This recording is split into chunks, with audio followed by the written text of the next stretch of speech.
Buenas tardes a todos. Hoy nuevamente nos reunimos acá en el consultorio en vivo. Soy el doctor Marco Sánchez Salcedo, ginecólogo, oncólogo de la clínica Ricardo Palma. Y en este día en el que se conmemora el Día Mundial de Prevención de Cáncer de Cuello Uterino, vamos a hablar precisamente sobre ese tema tan importante en la salud de nuestra población, que es el cáncer de cuello uterino. Y vamos a tocar algunos puntos relativos a la prevención, básicamente, algunos síntomas y algunas formas de tratamiento de esta enfermedad, que es un problema de salud en nuestro país. Entonces, vamos a empezar abordando sobre cuál es la magnitud de este problema del cáncer de cuello uterino a nivel mundial y en nuestro país, obviamente. A nivel mundial, según las estadísticas de GloboCan, el cáncer de cuello uterino ocupa el cuarto lugar, tanto en incidencia como en mortalidad, en más de 36 países con registros de cáncer estudiados por esta entidad.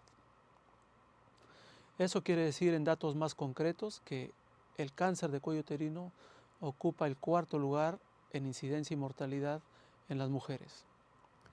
Y es el cáncer más frecuente en 23 países estudiados por GloboCan, así como la principal causa de muerte en más de 36 países. Y para tener una idea más exacta del problema, más del 85% de las muertes de cáncer de cuello uterino a nivel mundial ocurren en países de ingresos bajos y medianos, dentro de los cuales estamos nosotros en el Perú. En este cuadro también podemos ver las cifras que estima GloboCan y que hasta la fecha no bajan anualmente, es decir, más de 4.000 muertes anuales de mujeres por cáncer, más de 4.000 mujeres nuevas con cáncer de cuello uterino anualmente, y alrededor un poco más de 2.000 muertes por cáncer de cuello uterino. ¿Esto en qué se traduce?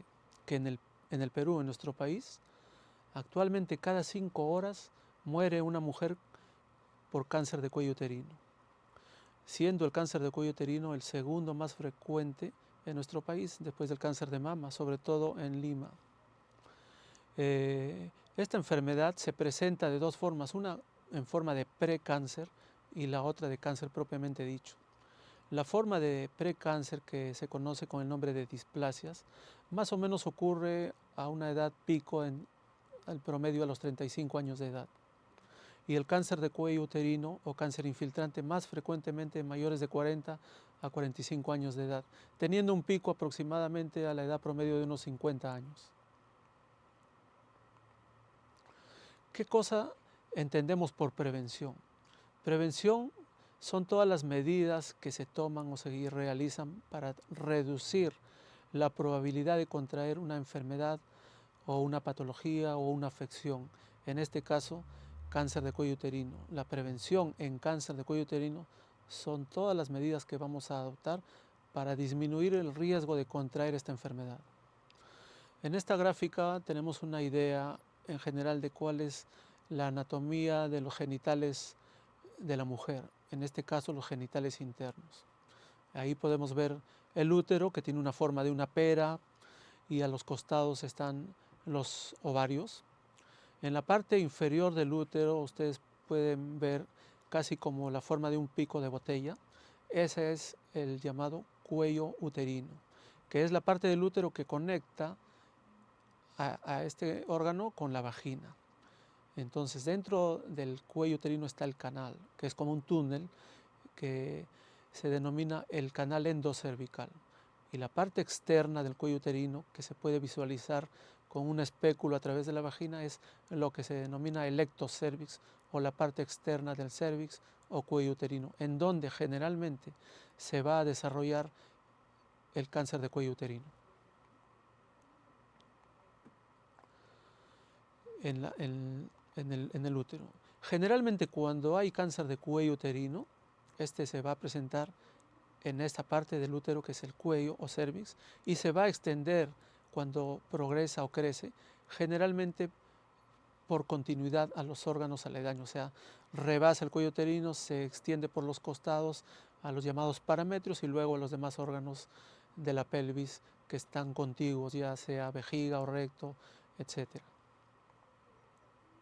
¿Cómo se realiza el examen de cuello uterino? Es un examen que no es doloroso. Generalmente muchas pacientes o muchas mujeres tienen miedo ir al médico porque tienen temor a que les pueda doler o a que van a colocar algunos aparatos que les pueden producir algún daño o dolor. Sin embargo, este examen es muy inocuo y no es doloroso. ¿En qué consiste? Se coloca en una camilla a la paciente con las piernas en posición doblada a las rodillas y y abiertas, lo que se llama posición de litotomía. Y el médico especialista, el ginecólogo oncólogo, va a examinar la parte genital externa y va a colocar un dispositivo especial que se denomina espéculo, que es un material ya sea de plástico o de metal, que se introduce por la vagina, muy suavemente se abre y va a permitir observar el cuello uterino, que es la parte en donde se desarrolla el cáncer. Ahí ustedes pueden ver una imagen de cómo es el cuello uterino, cómo se ve en una paciente. Tiene así esa forma cilíndrica con el orificio al medio, que es el canal o el orificio cervical externo, y lo que está penetrando es el canal endocervical. Eso es el cuello uterino y así se ve al examen ginecológico. Entonces es un examen relativamente fácil de realizar, no es muy doloroso y no produce tampoco ningún daño a las mujeres. Para tener una idea de ya ir centrándonos en cuál es el origen o la causa del cáncer de cuello uterino, que ahora ya sabemos que es el virus del papiloma humano, fíjense que en el año ya 1842, en Italia, el profesor Domenico Rigoni, cuando estudiaba estos tipos de enfermedad de cáncer de cuello uterino, se percató de algo y observó que en las monjas el cáncer más frecuente era el cáncer de mama. Y por otro lado, en las trabajadoras sexuales, el cáncer más frecuente era el cáncer de cuello uterino. Entonces ya desde esa fecha tuvo la idea o planteó la presunción de que probablemente el cáncer de cuello uterino podría estar vinculado a algún agente relacionado con la actividad sexual y que se podría por ahí transmitir sexualmente. Y no es sino hasta más de 100 años después, en el año 1977, en que Harold Surhausen ya plantea la teoría de que la causa del cáncer de cuello uterino es probablemente jugada un papel muy importante por el virus del papiloma humano. Y posteriormente se le reconoce dándole el Premio Nobel de Medicina en el año 2008. Y desde ahí ya planteó la teoría de que el 80% de las mujeres sexualmente activas en algún momento de su vida han estado expuestas o han tenido el virus en su organismo, lo que se conoce ya actualmente, ¿no? La mayoría de mujeres y varones también que tienen actividad sexual están en contacto con el virus, lo llevan como portadores o han estado expuestos al virus. Sin embargo, la mayoría de pacientes, tanto hombres como mujeres, en más del 90% el virus no produce ningún daño, ya que el organismo, el sistema inmunológico lo depura y no permite que haya una lesión en el organismo. Este es el virus en su forma microscópica, es el llamado papiloma virus humano, por sus siglas más conocidas, el PBH o VPH, como quieran llamarlo, es la causa principal del cáncer de cuello uterino. Este virus, al ingresar a las células del huésped, produce lesión y altera algunas células y las torna en cancerosas y por lo tanto se transforman y después de una serie de procesos o mutaciones van a desarrollar en alguna de las pacientes el cáncer de cuello uterino. Por eso se le denomina virus oncogénico.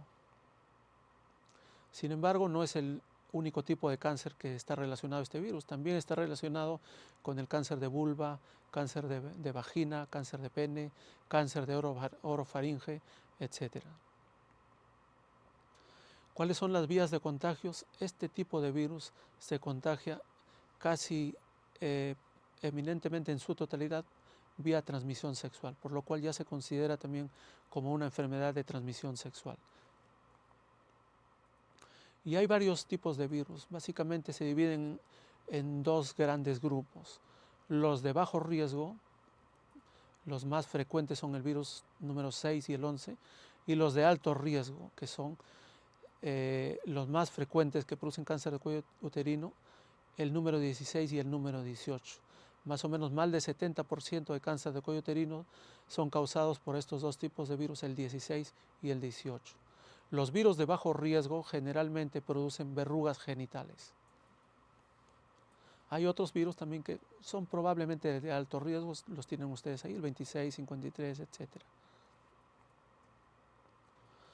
Acá también podemos ver que el tiempo de que una paciente o una mujer desarrolle cáncer de cuello uterino puede ser muy largo, ¿no? Tanto como 10 a 12 años. Desde la primera vez que la mujer adquiere la infección, aproximadamente pueden pasar 3 años para que desarrolle un precáncer llamado también displasia o neoplasia intraepitelial cervical, conocido por sus siglas como NIC, como pueden ver ustedes ahí. Entonces, esta enfermedad puede tardar en convertirse hasta cáncer entre 5, 8 hasta 10 años. Ahí ya tiene que ver muchos factores en juego, ya los conocidos como factores de riesgo, llámese inmunosupresión, SIDA, enfermedades de transmisión sexual asociadas, tabaquismo, promiscuidad sexual, etc. Todos estos factores van a desarrollar y van a hacer que se desarrolle un poco antes el cáncer de cuello uterino. Pero en general es una enfermedad de progresión muy lenta. Sin embargo, esto no debe llegar a cometer el error de algunas pacientes que dicen, como es un cáncer de transmisión muy lenta, puedo aplazar mis despistajes o puedo ir al médico, no fui este año, voy el otro año y así sucesivamente. No, esta es una enfermedad que se puede prevenir y se puede evitar simplemente acudiendo al especialista, hacerse las pruebas de tamizaje y detectar esta enfermedad en una etapa totalmente curable. ¿Cuáles son los signos y síntomas de esta enfermedad? Les había mencionado que hay dos etapas, la de precáncer, en la cual generalmente no hay molestias, ya que no hay ningún tumor macroscópico que produzca sangrado, mal olor, y generalmente es asintomático. En esta etapa generalmente está lo que se llama o se conoce como displasias que les mencionaba, y acá se puede detectar mediante varias pruebas de tamizaje, que sean, llámese Papa Nicolau, colposcopía, inspección visual con ácido acético, etc. El cáncer de cuello uterino produce síntomas específicos cuando hay un tumor o una enfermedad ya un poco avanzada. ¿Y cuál es el principal síntoma? El sangrado y flujo sanguinolento con mal olor. Cuando no hay cáncer o es un cáncer muy inicial, también generalmente no hay molestias o estas son muy inespecíficas, ya sean un dolor pélvico leve, una infección urinaria, flujo vaginal. Sin embargo, estas molestias son generales y también pueden ser producidas por otras enfermedades de tipo benigna. Por eso, inicialmente, las molestias no son específicas. Pero sí, cuando hay una enfermedad evidente, avanzada, ya hay sangrado, mal olor, puede haber insuficiencia renal por anuria, etc.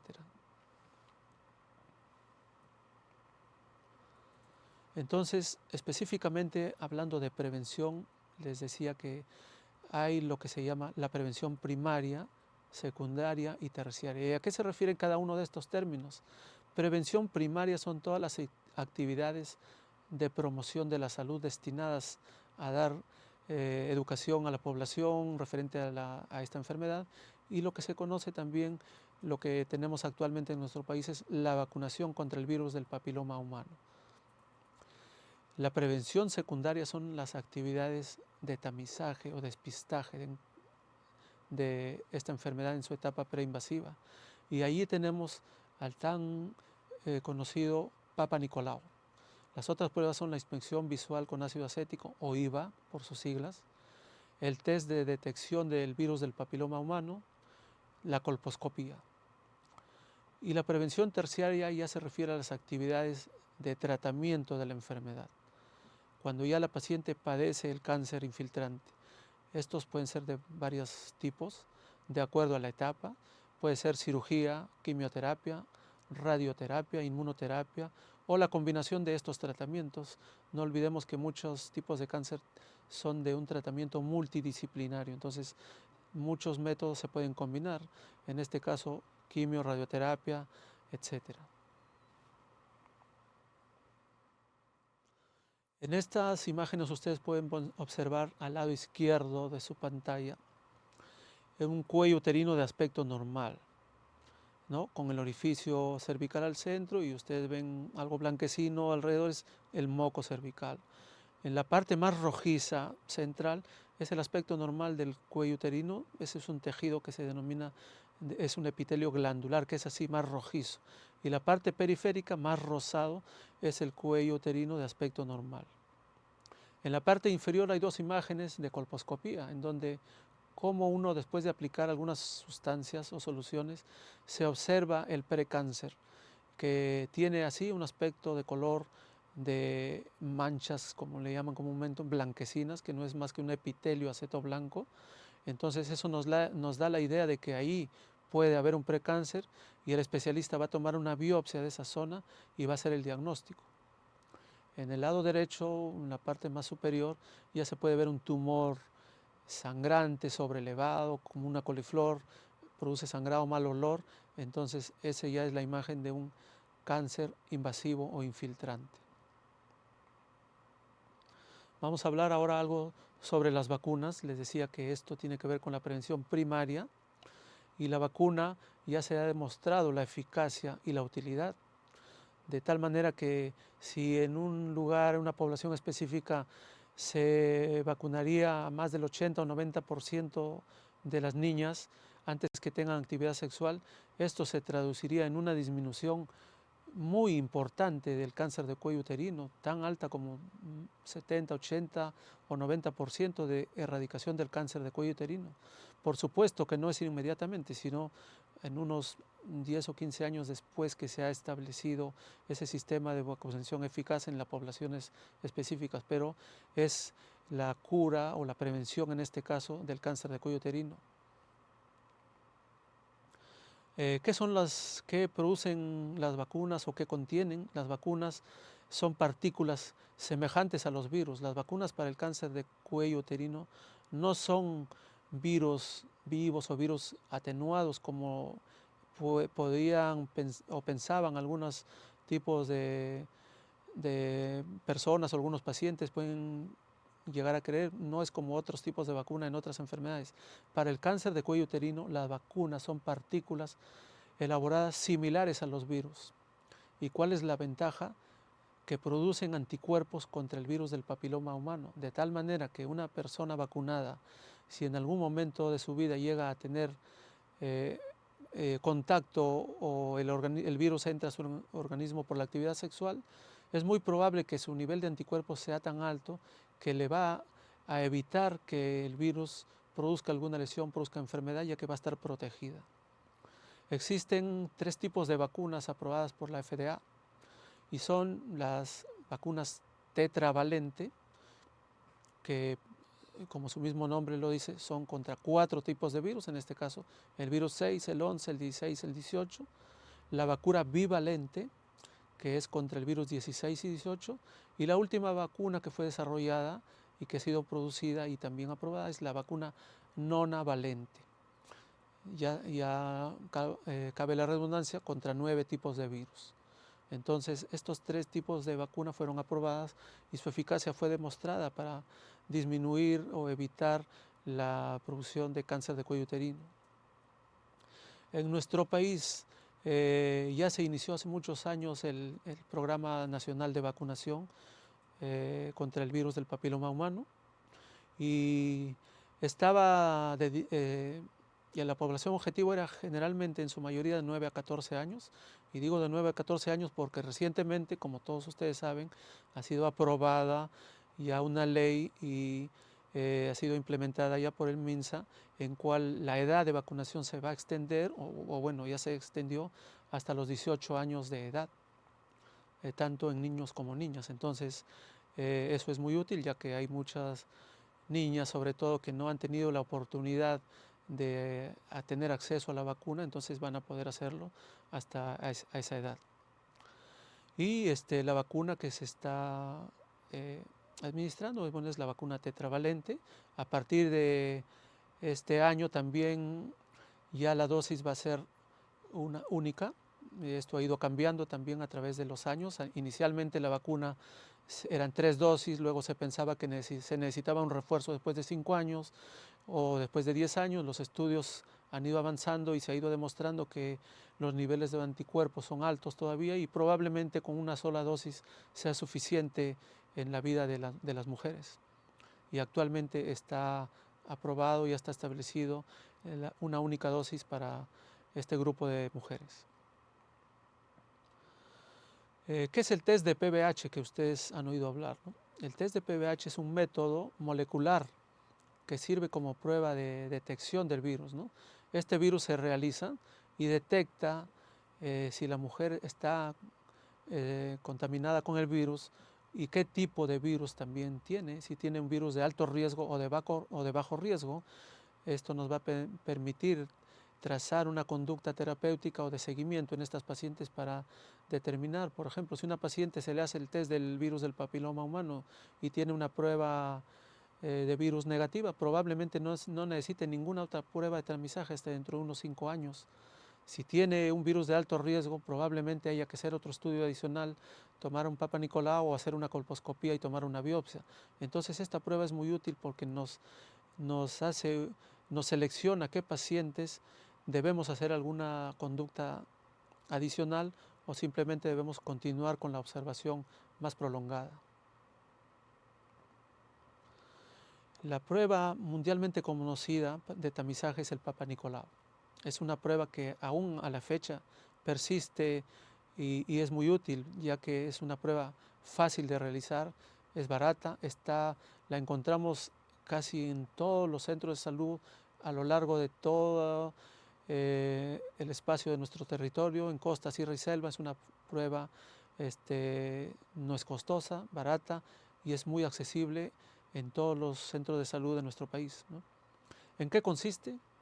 Se coloca a la paciente en posición ginecológica y se coloca un espéculo para poder tomar con un dispositivo especial que es un citocepillo o una espátula. Se toma una muestra del cuello, del moco del cuello uterino. Esta se coloca sobre una lámina de vidrio y es fijada con un líquido, un fijador, una laca que contiene alcohol, y esto se envía al servicio de citopatología para que sea leída y nos dé el informe de las características de la muestra tomada. ¿Qué hace el Papa Nicolau? El Papa Nicolau es una prueba cuyo resultado nos informa y nos dice si las características de las células evaluadas son sospechosas de un precáncer o también puede decir si hay sospecha de un cáncer. Entonces, esto nos alerta y nos selecciona a las pacientes que requieren un estudio adicional. En este caso, ante un Papa Nicolau alterado o anormal con sospecha de cáncer o precáncer, el siguiente paso es derivarla a un especialista para que se haga otras pruebas, tomar una biopsia y luego, de acuerdo al resultado, recibir el tratamiento adecuado. Ahí pueden ustedes ver, ¿no?, la forma, se coloca el espéculo y se toma una muestra. Es rápida, sencilla y fácil de realizar. Hay algunos aspectos que debemos tener en cuenta cuando una paciente se va a realizar el Papa Nicolau. Y se sugiere que 48 horas antes no tener relaciones sexuales, no realizarse lavados vaginales, no colocarse tampoco en los días previos óvulos, cremas vaginales, jaleas, espumas, etcétera, ni tampoco usar tampones o hacerse algún otro tipo de examen ginecológico, o alguna biopsia, algún procedimiento o algún tipo de ecografía generalmente que pueda alterar este examen, ¿no? Son recomendaciones para realizar el Papa Nicolau. Otro estudio de tamizaje es la colposcopía. La colposcopía es un estudio que usa un equipo especial que se llama colposcopio, el cual emite una luz blanca y permite magnificar el cuello uterino. Entonces uno mira en una pantalla el cuello uterino, aplica unas soluciones y de acuerdo a esto toma una biopsia dirigida de alguna lesión sospechosa. La colposcopía se realiza básicamente después de un resultado de un Papa Nicolau alterado. Les hago hincapié en esto ya que muchas pacientes dicen, doctor, vienen a la consulta y dicen, doctor, debo realizarme colposcopía porque es el método de despistaje que debería hacer. Sin embargo, se les explica, ¿no?, que la colposcopía básicamente está destinada a realizarse ante un Papa Nicolau que informe un resultado anormal. También cuando hay mujeres que tienen flujos vaginales que no ceden con ningún tipo de tratamiento, o también mujeres en que el examen ginecológico, el médico especialista observa algo que le llama la atención, alguna úlcera pequeña, algo, también indicación de colposcopía. A grandes rasgos, para que tengan una idea de cómo es el cronograma del Ministerio de Salud, podemos ver acá en este cuadro el procedimiento, ¿no?, de las pruebas. Por ejemplo, la prueba molecular, generalmente la población objetivo está destinada entre los 30 y 49 años de edad. El Papa Nicolau entre los 25 y 64. La inspección visual con ácido acético en mujeres entre 30 y 49 años de edad. Y la periodicidad de estas pruebas de ser negativas, ¿no?, el Papa Nicolau y la inspección visual cada 2 años, y la prueba molecular de ser negativa puede realizarse cada 5 años. Y les hablé también la vacuna desde este año ya una dosis, y la población objetivo de los 9 hasta los 18 años se extiende. Bueno, en estos minutos hemos podido hablar cuestiones muy generales en relación a la prevención del cáncer de cuello uterino, y ahora vamos a proceder a invitarles a todos ustedes a que puedan hacer sus preguntas y podamos nosotros en estos minutos resolver sus inquietudes, sus dudas, o algo que no ha quedado claro. Si tienen, lo pueden hacer en estos momentos.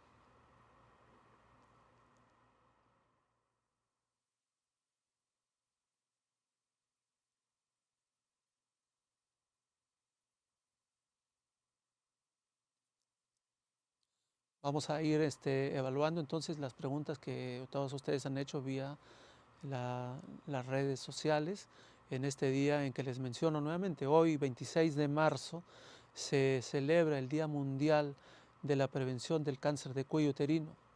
Y algo que me olvidaba de comentarles muy brevemente, por si alguien tiene alguna duda, en cuanto al tratamiento, les decía que hay varias etapas de tratamiento del cáncer de cuello uterino. 1 es la más inicial, 4 lo más avanzado. Entonces, en la etapa inicial del tratamiento generalmente es cirugía. Las etapas 2 y 3 son de tratamiento con quimioterapia y radioterapia, y la etapa 4 es generalmente manejo paliativo. Bueno, ya tenemos algunas preguntas que ustedes nos han enviado. En este caso, una de las preguntas dice: si las mujeres embarazadas pueden contagiarse por el virus del papiloma humano, y si esto va a afectar al bebé. Es una pregunta muy, muy importante, ya que les decía, el virus del papiloma humano se transmite sexualmente. Entonces, una mujer embarazada puede tener relaciones sexuales, sí puede tener. Entonces, puede contagiarse con el virus, también es probable. Sin embargo, el bebé está protegido porque el virus no va a penetrar, no va a ir a penetrar la barrera placentaria, no va a hacer ningún daño al bebé, no va a estar en contacto el bebé en ningún momento con el virus del papiloma humano.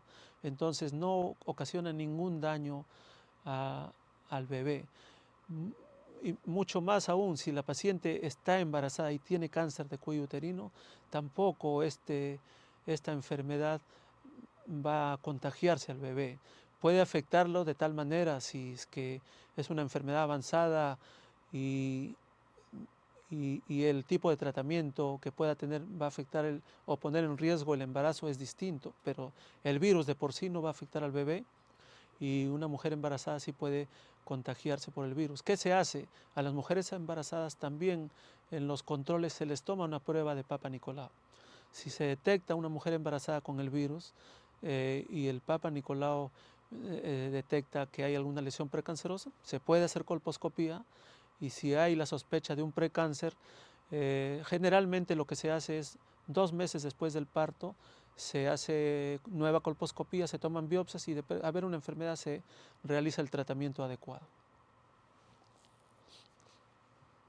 Otra pregunta es: ¿cuántas dosis de la vacuna del PBH hay que colocarse? Les decía que esto ha ido cambiando a través del tiempo. En los primeros años en los cuales se demostró la eficacia de la vacuna eran 3 dosis y se colocaban de acuerdo al tipo de vacuna bivalente o tetravalente o de acuerdo al laboratorio que la ha producido, la primera dosis, luego unos 2 meses y luego unos 6 meses después la segunda y tercera dosis.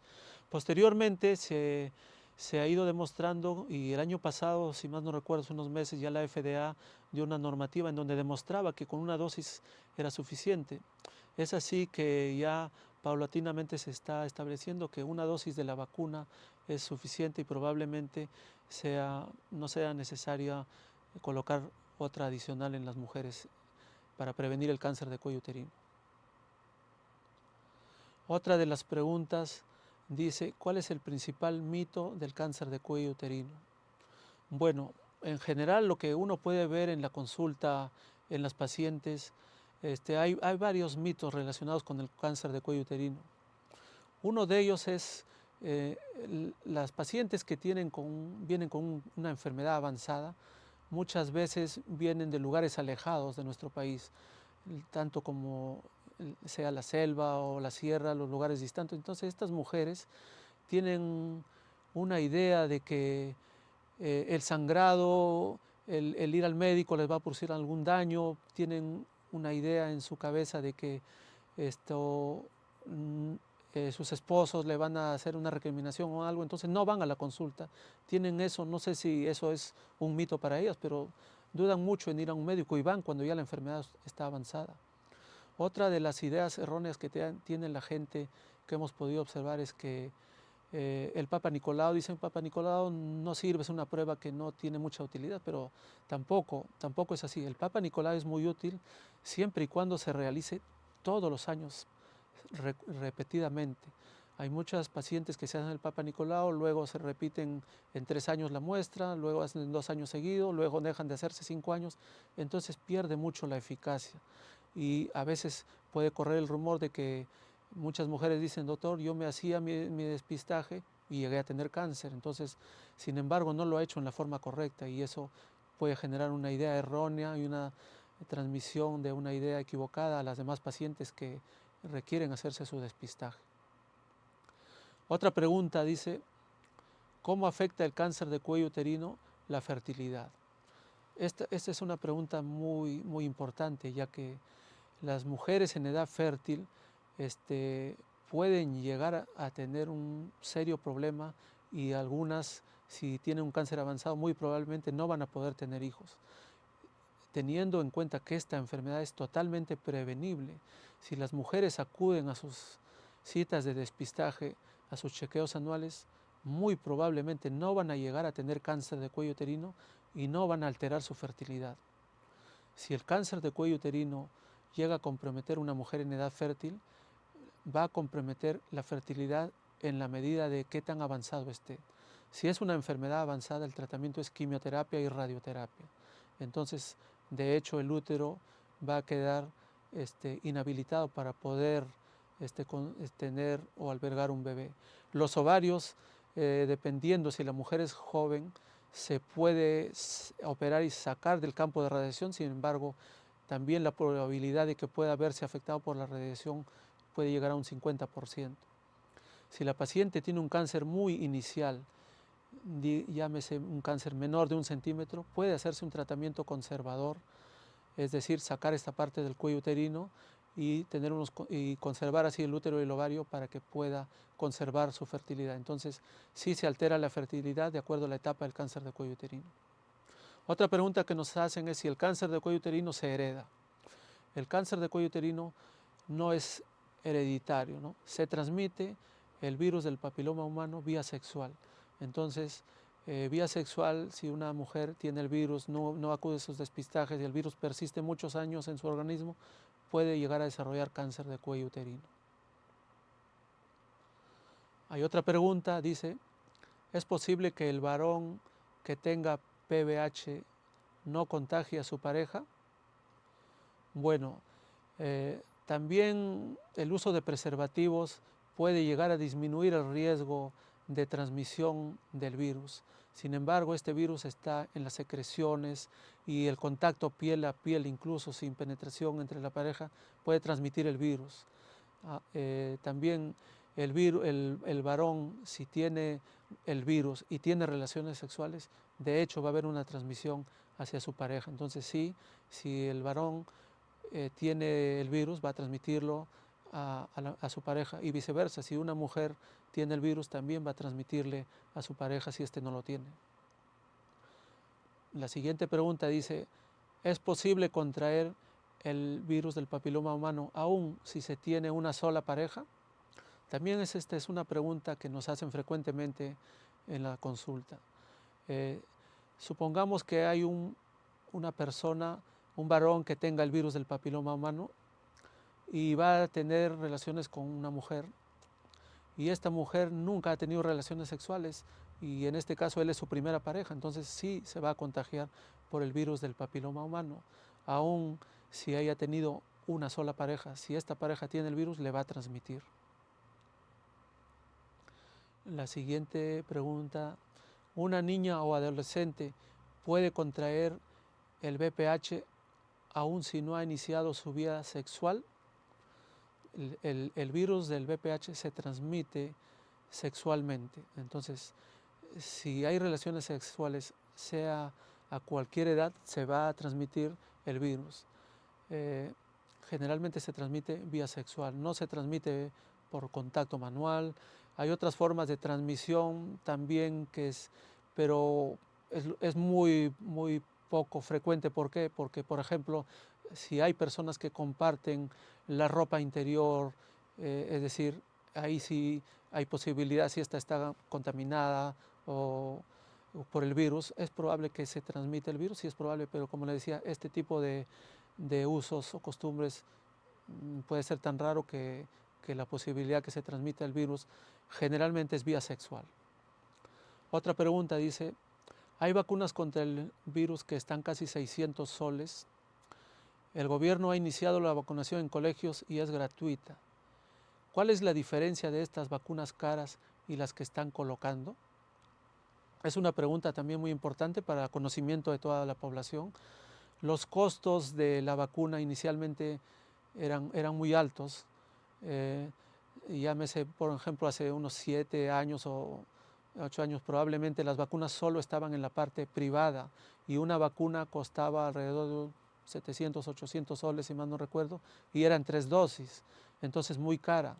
Inicialmente, para que los países en vías de desarrollo puedan adquirir la vacuna y poderla aplicar a su población general, resultaba muy costoso. Es por eso que muchos países en vías de desarrollo, como el Perú, no podían aplicar sus vacunas a la población por el elevado costo.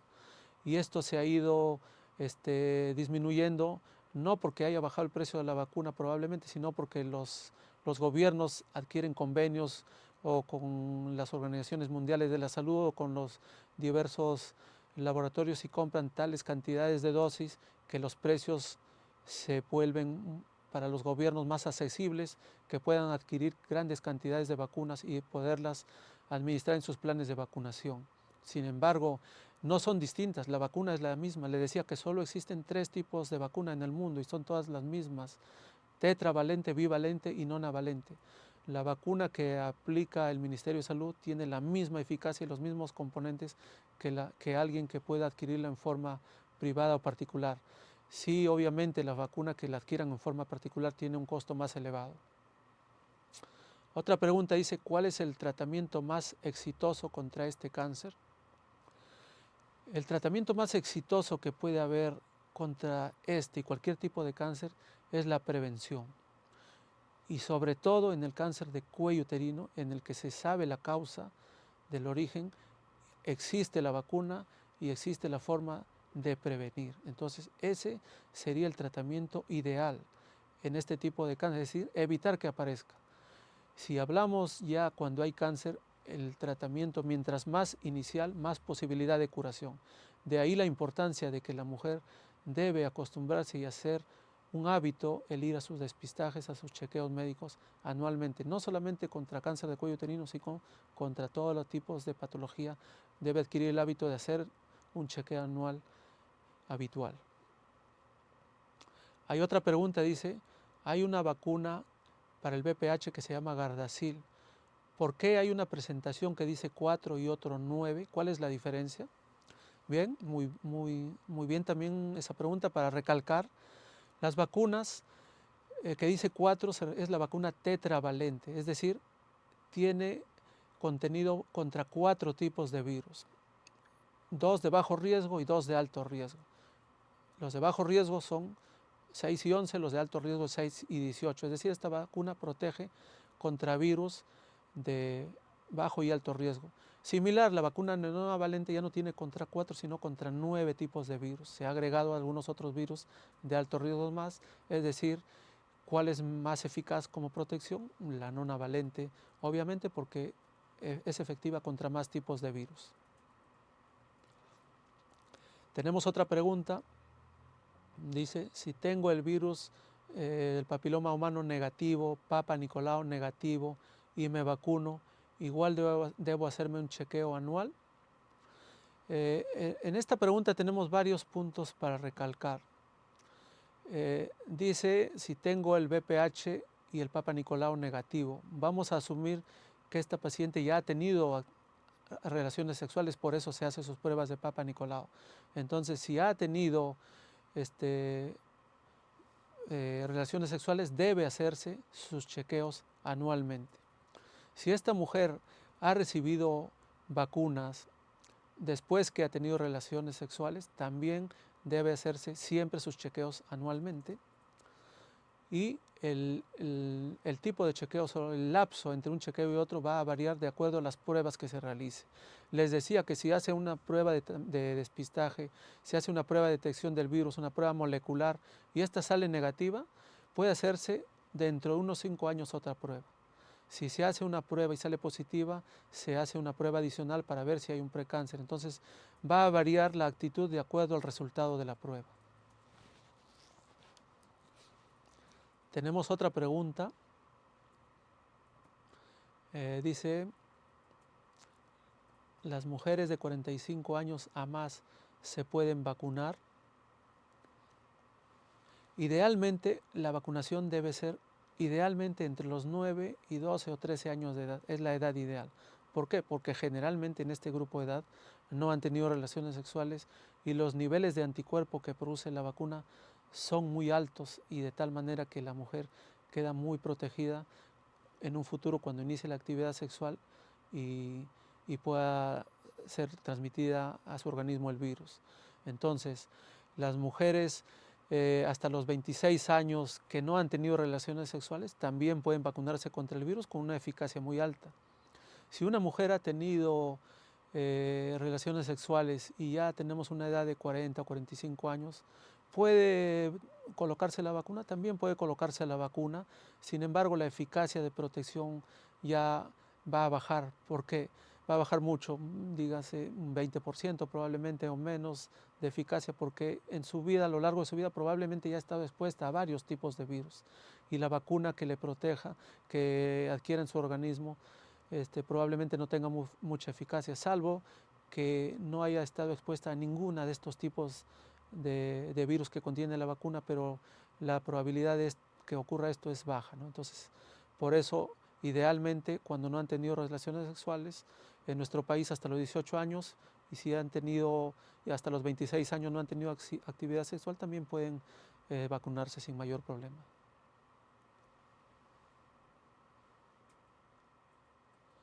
Vamos a ver, tenemos acceso a otra pregunta más. Nos dice, si tienes el virus del papiloma humano, igual te puedes vacunar.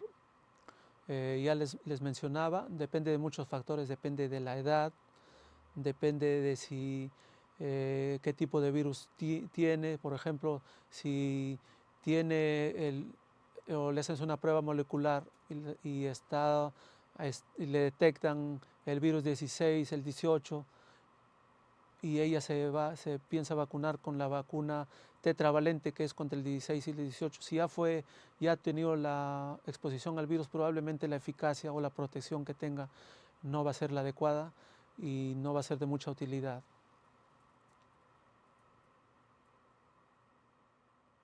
Tenemos otra pregunta, dice la señora: tengo 48 años de edad y me hicieron una histerectomía parcial.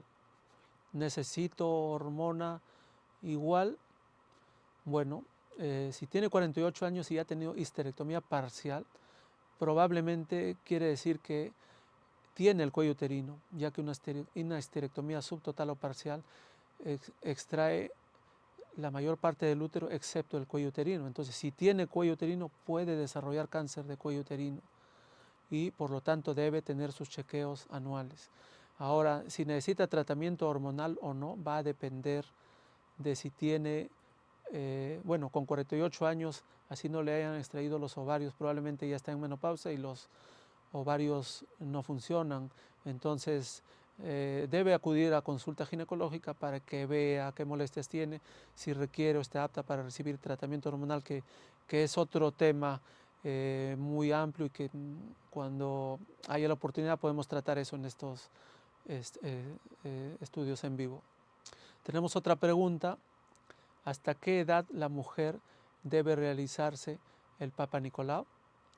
Les decía que en nuestro país la norma del MINSA o las normas de despistaje puede variar de acuerdo a si hace con Papa Nicolau, con IVA o con prueba de detección molecular, ¿no? Si es con Papa Nicolau puede hacerse hasta entre los 25 a 69 años de edad con Papa Nicolau, con IVA de los 30 a 49, etcétera. Entonces, más o menos hasta esa edad, si no ha tenido cáncer o precáncer, se puede realizar el despistaje.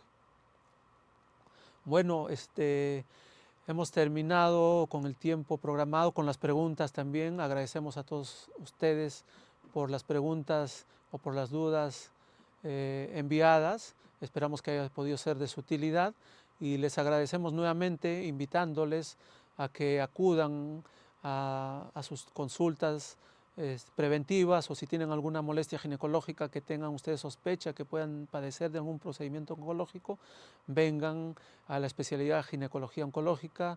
Muy gustoso les atenderé en el consultorio de ginecología oncológica los lunes, miércoles y viernes en las tardes, el doctor Marco Sánchez Salcedo. Muchas gracias nuevamente por su atención.